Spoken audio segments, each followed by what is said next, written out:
talks money and more. So talks money and more. Welcome to So Talks Money and More, the podcast where we don't just talk about building wealth, we talk about keeping it, protecting it, and passing it on like the secret recipe for grandma's sweet potato pie. I am your host, Dr. Sabrina Edmond Williams, educator, author, and investor, opening minds and closing contracts. I am so noted, and I am so excited to be here with you. Today's episode is personal. I'd like to share the story of my friend Jay, whose Aunt Lorraine had a house in South Carolina. Big front porch, oak trees out front with the swing tire, and every cousin in the family has fallen from that tree at least once.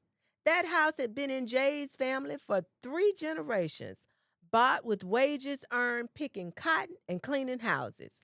It wasn't just land, it was history. It was healing. It was his family's. But a few years back, during the pandemic, Aunt Lorraine passed away. No will, no trust, no clear title. And just like that, the vultures came circling. Developers, predatory lenders, predatory investors, distant cousins the family hadn't seen since the cookout in 2009. And within a year, the house was gone, not sold, taken. That, my friends, is what can happen when property is left behind as heirs property. Heirs property happens when someone dies without a will and the land or home is passed on to multiple family members by default as tenants in common. Sound familiar? Sound fair? Right? Except it's chaos because now every heir, your cousin in Chicago, your uncle in prison, even the sibling you fell out with at the family reunion 10 years ago, everybody owns a piece of that land. And any of them can force a sale. And that's exactly how we've lost millions of acres of Black-owned land in America. After emancipation, Black families own 14 million acres of land. Today, less than 2 million. Not because we sold it, but because it was taken, manipulated, or lost through this loophole called heirs property. Now let's talk about why this hits us harder. First, systemic barriers.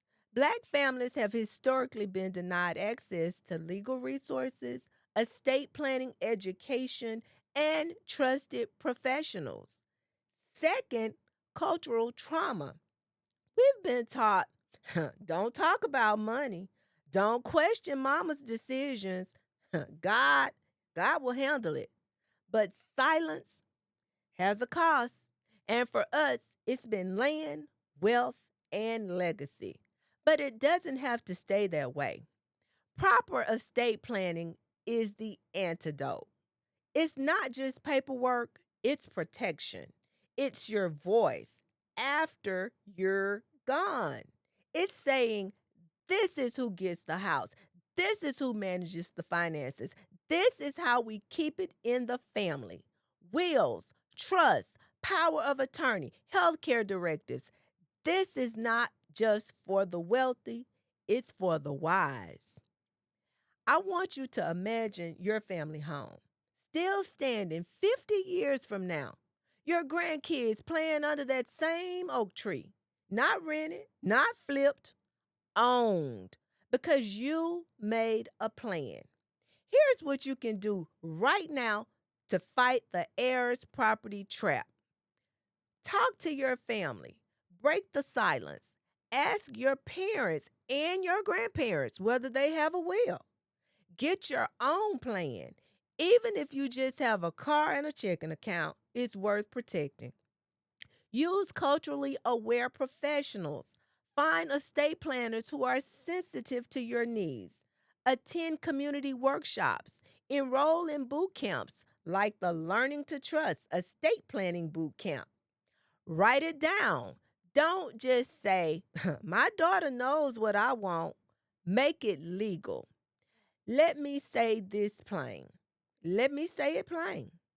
You are not too young. You are not too broke. And it's not too late. Our ancestors bought land with nickels and prayers. We can protect it with laptops and a little paperwork. Aunt Lorraine's house may be gone, but the lesson, it's written in ink now, not just memory. Let's honor our people by learning from the lost. Let's make trust the new tradition. This is So Talks Money and More, and I am Dr. Sabrina Edmond Williams. Today, we don't just remember the land we lost, we fight to keep what's left and build what's next. Trust me now, thank me later.